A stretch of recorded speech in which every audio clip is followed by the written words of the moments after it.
मित्रांनो, तुम्हाला माहितीच आहे, मुंबई उच्च न्यायालय नागपूर खंडपीठ शिपाई पदासाठी शॉर्टलिस्ट प्रकाशित करण्यात आलेली आहे आणि या पदासाठी भरपूर विद्यार्थ्यांनी फॉर्म भरलेला होता, परंतु यापैकी फक्त 800 विद्यार्थ्यांना त्यांनी काय केलेले आहे, शॉर्टलिस्ट केलेले आहे आणि त्यांचे डॉक्युमेंट्स मागवलेले आहेत.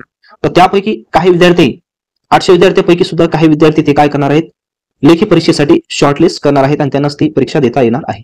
परंतु यामध्ये सर्वात महत्वाचा जो काही पॉइंट्स आहे की एवढ्या विद्यार्थ्यांनी फॉर्म भरलेले असताना देखील फक्त 800 विद्यार्थी हे एवढे शॉर्टलिस्ट केलेले आहेत आणि बऱ्याच विद्यार्थ्यांना शॉर्टलिस्ट केलेले नाही. आणि यामध्ये असे काही विद्यार्थी होते की त्यांची डिग्री झालेली आहे, पीजी झालेली आहे, 2-2 पीजी आहेत, पोस्ट ग्रॅज्युएशन 2-2 डिग्री आहेत, असून सुद्धा त्यांचं नाव शॉर्टलिस्ट मध्ये आलेलं नाही. याचं कारण काय असू शकते ते आपण या व्हिडिओमध्ये पाहणार आहोत. तसेच कोणकोणते डॉक्युमेंट्स आहेत ते पाठवायचे आहेत ते देखील आपण या व्हिडिओमध्ये संपूर्ण माहिती पाहणार आहोत. या अगोदर तुम्ही जर नवीन असाल तर आपल्या चॅनलला तुम्ही सबस्क्राईब करा. तसेच मित्रांनो, शिपाई या पदाची लेखी परीक्षेची तुम्ही जर तयारी करत असाल किंवा क्लर्क, बॉम्बे हायकोर्ट क्लर्क या पदाची तुम्ही तयारी करत असाल, त्याच्यामध्ये टायपिंग असो वा लेखी परीक्षा असो, त्याचे सर्व कंटेंट्स आपण तयार केलेले आहे.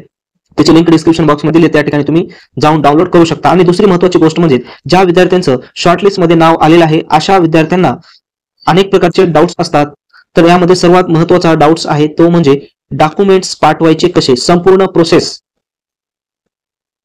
माहित करून घेण्यासाठी आणि तुमचे डाऊट्स लाईव्ह क्लिअर करून घेण्यासाठी आपण एक छोटंसं वेबिनार ठेवलेलं आहे. आणि 8 तारखेला सायंकाळी 7 वाजता म्हणजेच उद्या हा वेबिनार सुरू होणार आहे. त्याची लिंक डिस्क्रिप्शन बॉक्स मध्ये दिली, त्या ठिकाणी जाऊन तुम्ही लाईव्ह तो वेबिनार काय करू शकता, जॉईन करू शकता.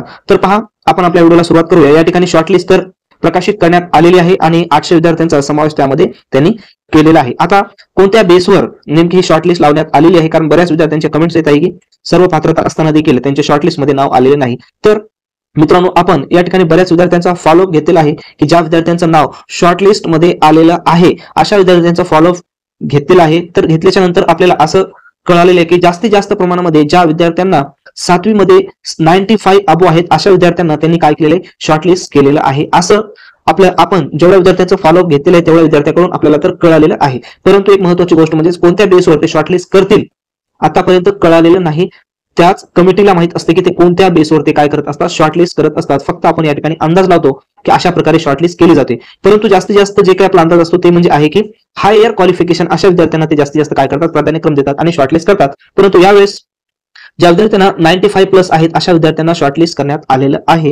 हे जे विद्यार्थी शॉर्टलिस्ट झालेले आहेत त्यांनी आपल्याला कळवले की आम्हाला 95+ 7वी मध्ये काय आहेत, मार्क आहेत. तर ज्या विद्यार्थ्यांचं नाव आलेलं आहे अभिनंदन आहे अशा विद्यार्थ्यांचं, बेस्ट ऑफ लक पुढील प्रोसेससाठी. परंतु ज्या विद्यार्थ्यांचं नाव आलेलं नाही अशा विद्यार्थ्यांना खचून न जाता समोरील तयारी कशा पद्धतीने करता येईल यासाठी प्रयत्न केले पाहिजे. त्यासाठी आपण वेळोवेळी मार्गदर्शन या ठिकाणी करत असतो. तर पहा, महत्वाची गोष्ट म्हणजे ज्या विद्यार्थ्यांचं नाव आलेलं आहे अशा विद्यार्थ्यांना काय करायचे, कोणकोणत्या प्रकारचे डॉक्युमेंट्स पाठवायचे. सर्वात महत्त्वाची गोष्ट, डॉक्युमेंट पाठवत असताना तुम्हाला सेल्फ अटेस्टेड करायचं आहे. आणि यामध्ये पहिलं आहे ऑनलाईन अर्जाची प्रत आपल्याला पाठवायची आहे. ऑनलाईन अर्जाची प्रत आणि तुमची प्रिंट जे काही पेमेंट्स केलेले आहेत ते. त्याच्यानंतर जन्म दाखल्याच्या पुराव्यासाठी तुम्ही 10वीची सनद या ठिकाणी काय करू शकता, जोडू शकता.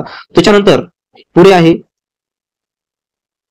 7वी, 10वी, 12वी ऑनलाईन अर्जात नमूद केल्याप्रमाणे शैक्षणिक पात्रतेचे गुणपत्र, मार्कशीट आणि सनद सर्व डॉक्युमेंट्स तुम्हाला जोडायचे आहेत. आणि जाहिरात प्रसिद्धीनंतरची तारीख असलेले 2 प्रतिष्ठित व्यक्तींचे काय करायचे आहे, आपल्याला या ठिकाणी डॉक्युमेंट्स जोडायचे आहेत. म्हणजे चारित्र्य प्रमाणपत्र या ठिकाणी काय करायचे, तुम्हाला जोडायचे आहे. त्याच्यानंतर जातीचा दाखला मागासवर्गीयांसाठी, डोमिसाइल सर्टिफिकेट, लहान कुटुंबाचं प्रमाणपत्र आणि न्यायालयीन कर्मचारी जर असेल तर ना हरकत प्रमाणपत्र. त्याच्यानंतर नाव जर बदल असेल तर राजपत्र किंवा विवाह नोंदणी प्रमाणपत्र तुम्हाला काय करायचे, जोडायचे आहे. आणि SBI कलेक्टद्वारे ऑनलाईन नोंदणी शुल्क म्हणजे तुम्हाला सुरुवातीला सांगितलेलं आहे की जे आपण पेमेंट्स केले ते पेमेंटची पोस्ट पावती तुम्हाला काय करायची, जोडायची. या सर्व गोष्टी तुम्हाला काय करायचे मित्रांनो, सोबत भरून A4च्या लिफाफ्यामध्ये तुम्हाला काय करायचं, सर्व डॉक्युमेंट व्यवस्थितपणे पाठवायचं आहे. आणि असं नाही की डॉक्युमेंट्स पाठवले म्हणजेच तुम्हाला आता एक्झाम देता येईल अजून शाश्वती नाही. कारण की आता डॉक्युमेंट्स पाठवल्याच्या नंतर सुद्धा चेकिंग होत असते किती चांगल्या पद्धतीने त्यांच्या नियमानुसार तुम्ही डॉक्युमेंट्स पाठवलेले आहेत यांच्यावर भर दिला जातो. आणि बरेच विद्यार्थी याच्यामधून सुद्धा रिजेक्ट केले जातात. त्याच्यामुळे रिजेक्ट आपला अर्ज होऊ नये यासाठी जास्तीत जास्त आमचे प्रयत्न आहेत. त्यासाठी आपण वेबिनार